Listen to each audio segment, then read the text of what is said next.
하나님 말씀은 구약성경 잠언 18장 22절에서 24절까지입니다. 우리 같이 한 목소리로 함께 읽겠습니다. 아내를 얻는 자는 복을 얻고 여호와께 은총을 받는 자니라. 가난한 자는 간절한 말로 구하여도 부자는 엄한 말로 대답하는지라. 많은 친구를 얻는 자는 해를 당하게 되거니와 어떤 친구는 형제보다 친밀하니라. 아멘. 행복한 결혼을 위한 지혜라는 제목으로 말씀의 은혜를 나누고자 합니다. 이제 구약 성경에서 이렇게 정확하게 결혼에 대하여 지혜를 가르쳐 주는 그런 본문이 또 있나 싶습니다.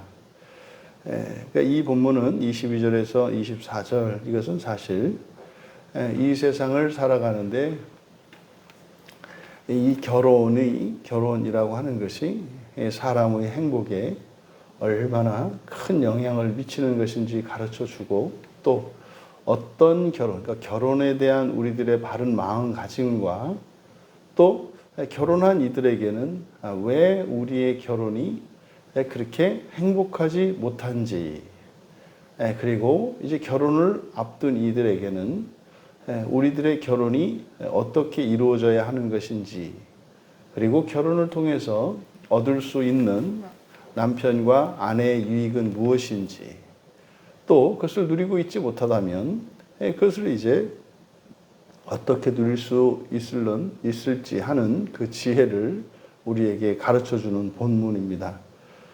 이것을 설교 제목을 행복한 결혼을 위한 지혜라고 한 것은 바로 22절에 아내, 그리고 24절에 친구를 얻는 자, 여기에 이쉬와 이샤가 등장하기 때문입니다. 그래서 이쉬와 이샤, 이것은 우리들이 보통 이제 성경에 이쉬가 많이 나오지 않습니까? 그래서 아담과 이쉬를 구별해야 한다. 아담은 모든 사람을 가리키는 말이고, 이쉬는 우리말 성경에는 똑같이 사람이라고 번역되어 있습니다만, 이쉬는 부부관계에 있어서는 남편을 의미하고, 그리고 결혼이 아닌 일반 생활에서 이쉬를 이야기할 때는 거듭난 사람.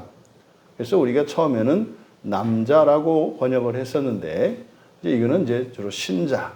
오늘날 우리들의 언어로 말하면 신자에 해당한다. 하지만 이제 가정에서 적용할 때는 남편을 의미하는 게 이쉬다. 근데 이쉬의 여성명사, 히브리어의 여성형은 뒤에 이제 모음 R을 붙이면 여성형이 됩니다. 지금 22절이 이샤, 그래서 아내라고 번역을 한 것이고, 그리고 24절에 많은 친구 얻는 자, 이제 우리말 성경은 뭐 한자 놈 자자를 써서 자로 번역을 했습니다만, 24절에 그 사람은 바로 이쉬입니다. 그러니까 이것은 남편과 아내에 대한 이야기입니다. 그럼 먼저 22절에 아내에 대한 이야기를 합니다. 그런데 사실상 아내를 얻는 자는 복을 얻고 여호와께 은총을 받는 자니라, 이렇게 번역이 되어 있습니다. 그런데 이게 사실은 정확하게 그대로 번역을 하면 여기서 아내를 얻는 자, 복을 얻고, 얻다라고 하는 동사가 반복되고 있지 않습니까? 이게 일종의 이제 운율을 맞추는 겁니다. 아내를 얻고, 복을 얻고. 그러니까 사실 그러면은 아내를 얻는 것이 복을 얻는 것이니까 아내가 복이 되는 거죠.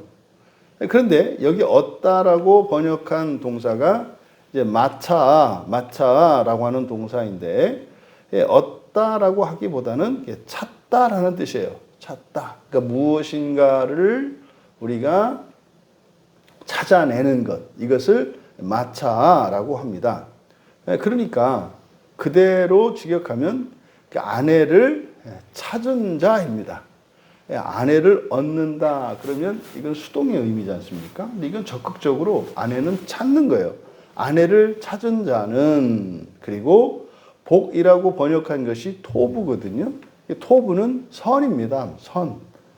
좋은 것 또는 선한, 형용사, 명사 뭐 이렇게 번역이 될 수 있는 단어인데, 그러니까 아내를 찾은 자는 선을 찾았으며, 그러니까 뭡니까? 아내는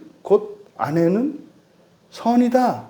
아내는 선한 것이다. 라고 하는 말을 이렇게 번역을 한 겁니다. 아내를 찾은 자는 선을 찾은 것이요. 선을 찾은 것이요.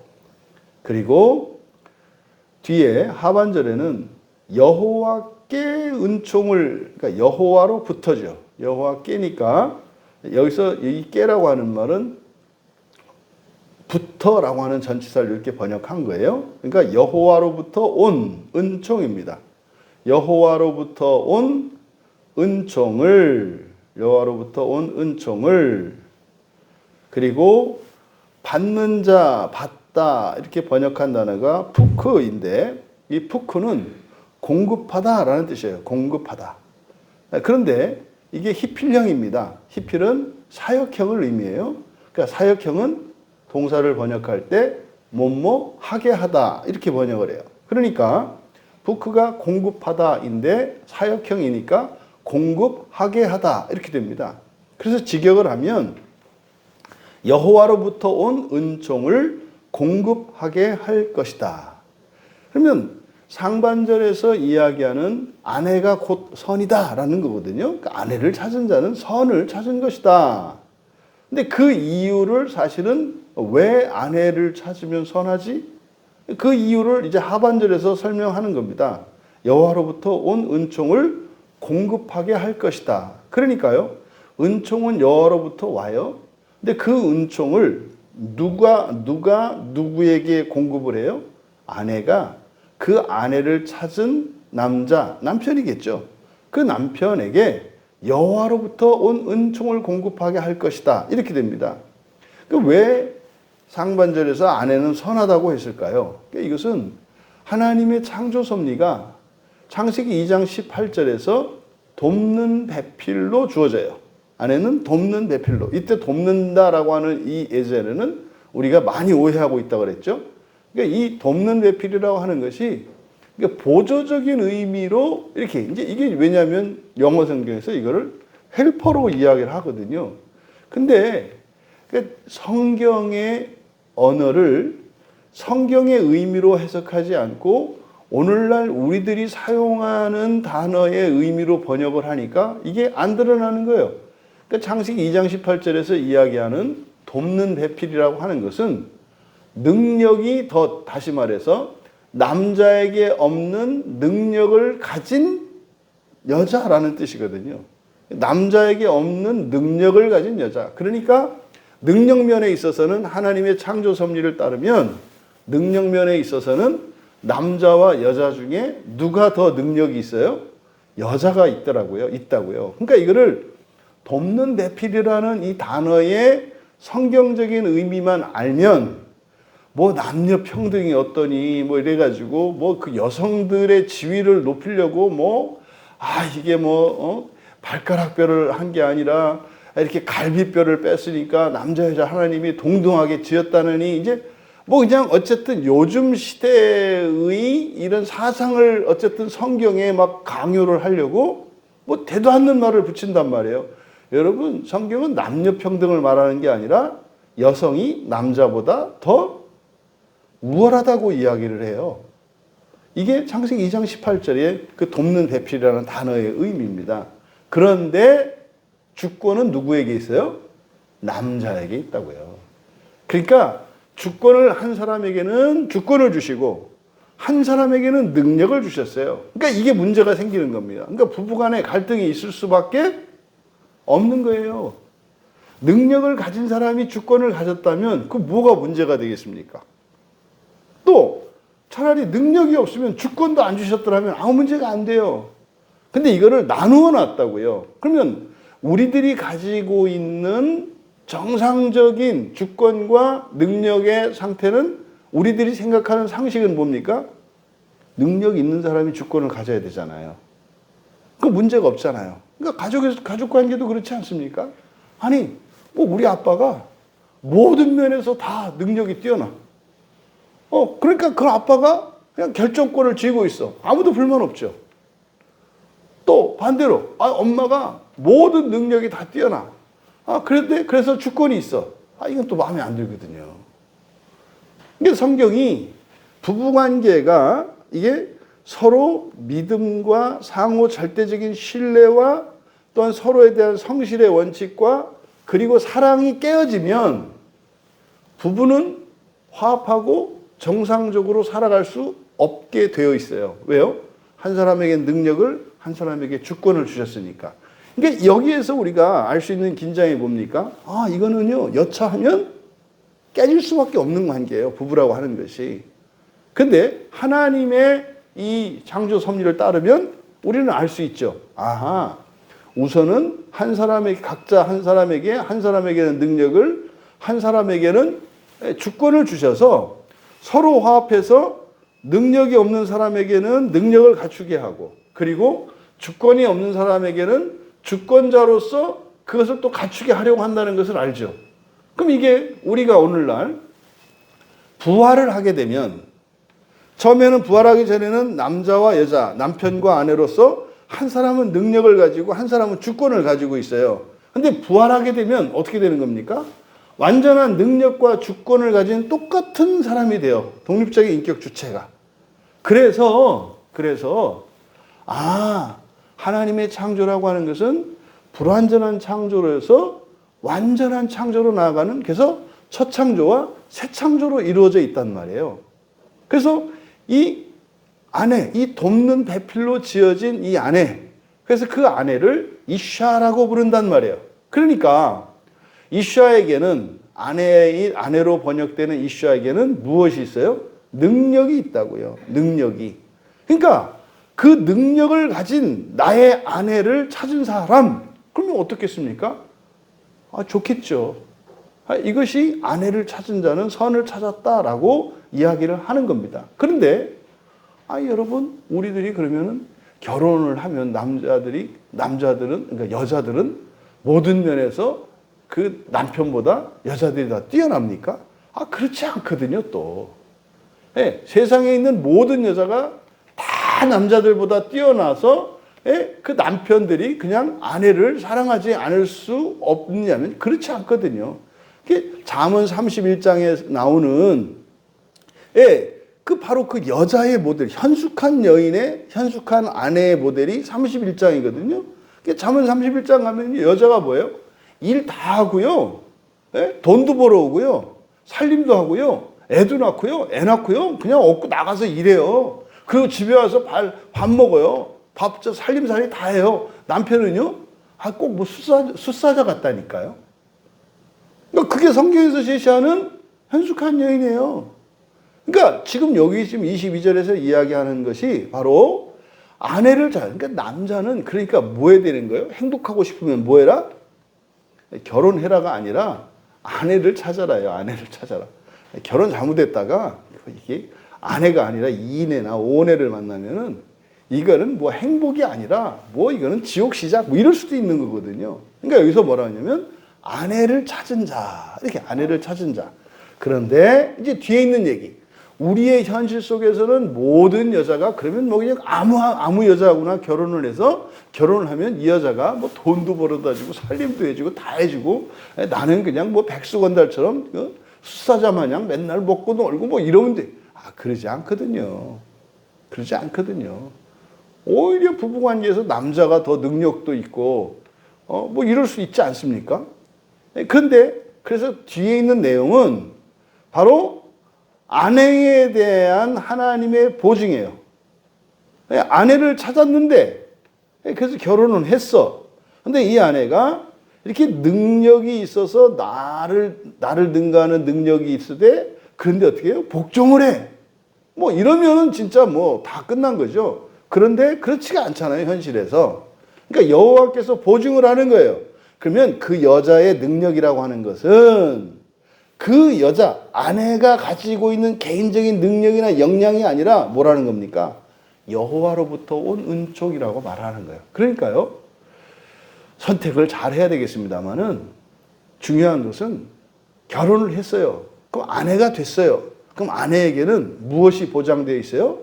여호와로부터 오는 은총이 보장되어 있어요. 그러니까 설사 지금 내 아내가 그런 능력을 가지고 있지 않다 하더라도 여호와께서 내 아내를 통해서 나에게 주시는 은총이 있다 이 말이에요. 그래서 사실은 결혼한 남자는 행복한 게 되는 거예요. 그래서 아내를 잘 찾아야 되겠습니다만 설사 그렇게 찾지 못했다 하더라도 어쨌든 사랑해서 결혼을 했다면 그 결혼을 통해서 남편은 선을 발견하게 될 것이다. 근데 그 근거는 아내에게 있는 것이 아니라 여호와로부터 오는 것이다. 그럼 보세요. 이 여자가 그 아내의 첫 번째 조건은 뭐야 되겠어요? 신앙이 되는 거예요. 신앙이 되는 거예요. 근데 하나님을 안 믿어. 예수를 안 믿어. 그러면 그 은총을 나르는 것이 아니라 그럼 여호와로부터 오는 은총을 나르는 것은 자기 공로가 아니잖아요. 근데 여호와가 아니라 자신의 능력으로 남편을 섬기면 그거는 아내의 공로가 되지 않습니까? 그럼 거기에 상응하는 뭐 보상이 있어야 되는 거 아닙니까? 그래서 바로 이 결혼의 행복한 결혼을 위한 조건은 여호와로부터 오는 은총을 나누어 줄 수 있는, 공급해 줄 수 있는 그런 아내를 찾는 것이 행복한 남자들에게 있어서 행복한 결혼이다라는 걸 가르쳐 줘요. 그리고 먼저 24절로 먼저 가면 많은 친구를 얻는 자 이렇게 번역을 했어요. 근데 지금 22절과 24절은 22절은 이샤를 얻는 자. 그러니까 아내를 얻은 남자니까 남편이잖아요. 그러니까 지금 근데 24절은 이제 이쉬에 대해서 이야기합니다. 이쉬를 언급해요. 그러니까 자, 많은 친구를 얻은 자라고 번역한 여기가 이쉬입니다. 그러니까 이게 남편이죠, 여기서는. 네, 아내와 부부 관계를 나타내고 있기 때문에. 그런데 24절은 번역이 잘못되어 있습니다. 24절이 해석하기가 좀 어려워요. 근데 24절을 직역하면 어떻게 되냐면 지금 우리말 성경으로 많은 친구를 얻는 이라고 번역된 것이 레아입니다. 레아. 이 레아는 이웃, 친구죠. 친구. 그러니까 친구들입니다. 그래서 여기를 많은 친구라고 번역을 한 거예요. 그래서 많은 친구를 얻는 이라고 번역된 이 단어는 그냥 친구들이라는 뜻이에요. 친구들. 그리고 자는 남편이라 그랬잖아요. 그러니까 그대로 직역하면 어떻게 되냐면 친구들의 남편 이렇게 되는 거예요. 그러니까 이게 의미가 잘 와닿지 않아요. 친구들의 남편은 이렇게 돼요. 친구들의 남편은 이게 무슨 말입니까? 이 사람이 결혼을 했는데 한 여자의 남편이 되는 게 아니라 여전히 결혼했는데도 이 사람이 어떤 정체성을 갖고 있어요? 친구의 정체성을 갖고 있단 말이에요. 그러니까 아내보다 친구를 더 좋아하는 남자를 말하는 거예요. 그러니까 그냥 좋아하는 정도가 아니라 친밀감이, 그러니까 자신의 정체성이 나는 이 사람의 아내이기보다는 나는 그냥 친구들의 친구이고 싶어. 그러니까 여전히 결혼을 했음에도 불구하고 그냥 총각대의 정체성을 가지고 있는 남편을 말하는 거예요. 이게 친구들의, 친구도 아니야. 친구들이야. 그러니까 친구들의 남편. 그러니까 이 남편은 친구들의 친구가 되기 위해서 살고 있어. 그러니까 나의 남편으로는 시작이 안 됐다 이 말이에요. 실제로 의외로 이런 사람들이 적지 않거든요. 그러니까 친구들의 남편은 이렇게 돼요. 그러니까 이건 어떤 얘기인지 아시겠죠? 아직 결혼을 했는데 결혼한지도 몰라. 그러니까 한 여자의 남편으로서의 새로운 삶을 시작이 안 되고 있어. 여전히 결혼 전의 정체성을 가지고 있어. 이거를 친구들의 남편이라고 한 거예요. 친구들의 남편은 우리말 성경 해를 당하게 되거니와 이렇게 되어 있습니다. 그러니까 이게 해를 당하다 이렇게 번역하는 이유가 뭐냐면 여기에 사용된 단어가 악하다, 나쁘다라고 하는 의미를 가진 라아라고 하는 동사예요. 라아. 그러니까 라아는 악하다, 나쁘다, 해롭다 뭐 이런 뜻이거든요. 근데 여기에 사용된 이 동사의 형태가 히트파엘 재규형이에요. 재규형. 그래서 스스로 못모하다 또는 자신을 못모하다 이렇게 돼요. 그래서 자신을 해롭게 한다 이렇게 돼요. 친구들의 남편은 자신을 해롭게 하기도 하고 친구들의 남편은 자신을 해롭게 하기도 하고 그리고 어떤 친구는 형제보다 친밀하니라. 여기서 어떤 친구 밑줄 치시고 여기서 어떤 친구가 아니고요. 이때 어떤 친구라고 번역한 것은 사랑하다. 아하브의 분사를 이렇게 번역을 한 거거든요. 그러니까 이거는 완전히 잘못된 번역이에요. 어떤 친구가 아니라 그냥 사랑하는 자죠. 사랑하는 자. 사랑하는 자. 근데 형제보다 비교급입니다. 그래서 그 다음에 친밀하다라고 번역한 이게 다베크인데 이 다베크는 달라붙은 굳게 결합하는 이라는 형용사예요. 그러면 여기를 그대로 직역하면 형제보다 더 끈끈하게 사랑하는 자도 있다.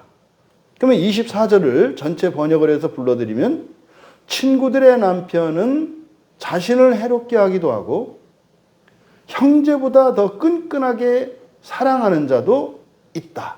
이건 무슨 말입니까? 남편의 두 종류에 대해서 말하는 거예요. 결혼해서 남편인데 이 사람은 남편이 아니라 누구의 남편이에요? 친구들의 남편이야. 그래서 자신을 해롭게 해. 그렇죠. 친구들의 남편이 되면 어떻게 되겠어요? 큰일 나지. 이거 뭐 동성애인가 뭔가. 물론 이건 그 얘기를 하는 건 아니죠. 그러니까 해롭게 하기도 하고. 그러니까 이런 경우에 부정적인 경우입니다. 그러니까 남편이 이렇게 해롭게 하는 경우도 있어 스스로를. 그런데 형제보다 더 끈끈하게 사랑하는 자도 있다. 이게 무슨 말입니까? 내 형제 자매보다 더 친밀한 남편도 있다는 뜻이에요. 그러니까요. 내 남편이 친구들의 남편이냐 진짜 내 남편이냐에 따라서는 천국과 지옥처럼 다르다고 말하는 거예요. 진짜 남편을 얻으면은요, 자매, 형제 이상이라는 거예요. 그런데 여전히 결혼했음에도 불구하고 친구들과의 관계에서 벗어나지 못하고 이렇게 독립하여 한 여자의 남편이 되지 않은 남자와 살아갈 때는 그 남자는 22절에서 이야기한 것처럼 그 선을 찾고 여로부터 은총을 받는 것이 아니라 유익을 못 얻는 정도가 아니라 어떻게 자신을 더 해롭게 한다 이 말이에요. 그러니까 이게 뭡니까? 결혼하고 나서 후회하는 남자, 후회하는 여자들이 있고 어떤 사람들은 결혼하고 나서 야 정말 결혼 전도사가 돼가지고 말이죠. 빨리 결혼해라. 결혼은 무조건 하는 게 좋아. 이 남자 저 남자 따지지 말고 다만 뭐 하나? 신앙은 따져야 돼. 왜 신앙 얘기를 하냐면 바로 23절입니다. 23절에 보시면 가난한 자는 간절한 말로 구하여도 부자는 엄한 말로 대답하느니라. 23절은 바로 세상의 인심을 나타내요. 가난한 자는 간절한 말로 구하여도 부자는 엄한 말, 여기서 엄한 말이라고 하는 것이 아즈인데 아즈는 강한, 그래서 엄한이라고 한 거예요. 근데 흉포한, 이게 강한 게 부정적인 의미로 쓰인 거거든요. 그러니까 아주 흉포한 말로 대답할 거다. 그러니까요, 가난한 사람이 어려운 사정이 있어서 뭐 간청하고 부탁을 하면은 부자가 그래요? 어렵군요. 이렇게 도와주는 게 아니라 그러길래 왜 그따위로 살았어? 뭐 이렇게 온다는 거예요. 지금 23절에서 우리에게 말하고자 하는 것은 이 가난한 자와 부자의 관계가 정확하게 당사자 간의 경우인지 아니면 제3자에 의해서 판단을 받는 재판의 경우인지에 대해서는 성경이 제시하고 있지 않아요. 그러니까 만약에 당사자 간에 어떤 가난한 사람이 부자를 찾아가서 뭐 돈 좀 빌려주세요. 뭐 이렇게 했을 때 이제 가난한 사람은 그냥 간절히 부탁을 하지만 부자에게 돌아오는 것은 어떤 호의나 친절이 아니라 뭐라는 거예요? 오히려 모욕과 멸시만 당하고 돌아온다는 거죠. 그런데 이게 재판을 받는 경우, 제3자에 의해서 이게 재판을 받는 경우라면 가난한 자는 부유한 자의 싸움에서 불리하다는 거예요. 그러니까 지금 23절에서 얘기하고자 하는 것은 뭐냐면 사람을 의지하지 말라는 거예요. 이 세상에 능력을 가지고 있고 힘이 있고 무한 사람들이 사람에게 의지가 될 수는 없다. 세상 인심이라는 게 그런 게 아니다. 그래서 뭐 해라? 전능하시고 넘치게 사랑하시고 공평하신 하나님을 의지하라는 뜻이에요. 그래서 23절의 내용은 하나님을 의지하라는 내용을 놓고 22절과 24절에 바로 부부관계에 대해서 이야기를 하고 있어요. 그럼 뭐 여러분, 결혼을 했을 때 거기에는 부작용도 있을 수 있고 한편으로는 특별한 복과 은혜를 받을 수도 있다고 얘기를 하는 거예요. 왜? 그게 하나님이 만드신 결혼 제도니까. 근데 그 결혼의 기초는 무엇이어야 된다? 당사자 간의 어떤 능력이거나 조건이거나 이것이 아니라 무엇이어야 된다? 하나님을 의지하라는 거예요. 하나님을 의지하면 두 남자와 여자가 결혼을 했을 때 완전한 주권자로서 완전한 능력을 갖춘 자가 되어 갈 것입니다. 이게 부활을 이루어가는 것이고 구원을 이루어가는 것이에요. 완성은 주님께 있죠. 완성은 주님께 있죠. 바로 오늘 성경은 결혼에 대한 행복한 결혼을 위한 지혜를 우리에게 주는데, 정리하자면 결혼은 남자들의 행복을 위한 수단이 된다는 거예요. 그러함에도 불구하고 한계가 있다. 그리고 상대적이다. 그래서 다만 여자들의 입장에서 남편을 선택할 때 고려해야 될 조건이 있다. 누구예요? 남편이 되려고 하는 사람과 결혼을 하라는 거예요.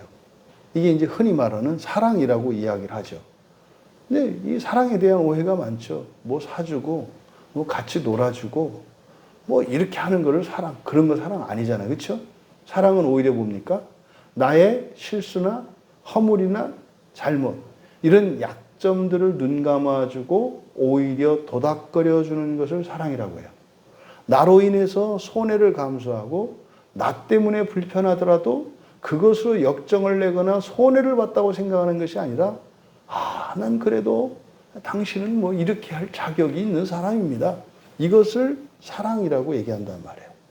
그러니까 우리들이 말하는 일반적인 통념의 사랑과 다르죠. 그래서 여기서는 바로 뭐라고 표현해요? 남편이 되려고 하는 자. 그런 사람에게 결혼하라는 거예요. 근데 만약에 그럴 마음이 없는 사람하고 결혼을 하게 되면 본인에게도 해가 될 것이요, 아내에게도 고통을 줄 것이라는 것을 시사합니다. 그런데 마찬가지로 남자도 아내를 선택함에 있어서 뭐 해야 되는 거예요? 그 아내의 미모, 아내의 재산, 아내의 능력을 보지 말라는 거예요. 아내가 나에게 선이 되는 것은 뭡니까? 여호와로부터 오는 그 은총을 공급해 줄 수 있는 것이 아내의 선이란 말이에요. 결국 말하는 게 뭡니까? 행복한 결혼을 원하십니까? 신앙 안에서 하나님을 의지하는 사람을 만나서 결혼하십시오. 그리고 그걸 믿고 소망하며 기다리십시오.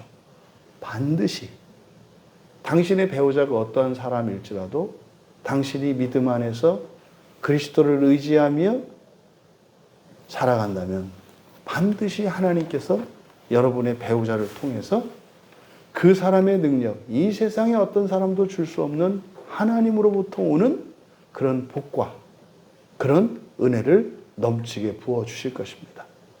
결혼을 앞두고 있는 청년들에게 정말 이 행복한 결혼을 위한 지혜를 주는 이 성경 말씀으로 행복한 가정을 이루기 바라고, 또 이미 결혼한 이들에게는 다시 한번 우리들의 부부관계를 신앙 안에서 바로 함으로 그동안 누리지 못했던 하나님으로부터 오는 큰 사랑과 은혜를, 그 복을 누리시기를 주님의 이름으로 축원합니다. 존귀하신 하나님, 하나님께서 두 남녀를 한 몸이 되어 부부되게 하실 때 거기에는 하나님의 은총과 복에 대한 약속이 있음을 믿습니다. 그러함에도 신앙 안에서 살아가는 부부들조차 결혼의 유익과 기쁨과 그 은총을 누리지 못하는 이 안타까운 시대에 잠언을 통하여 이미 저희들에게 행복한 결혼을 위한 지혜를 가르쳐 주셨음에 감사합니다.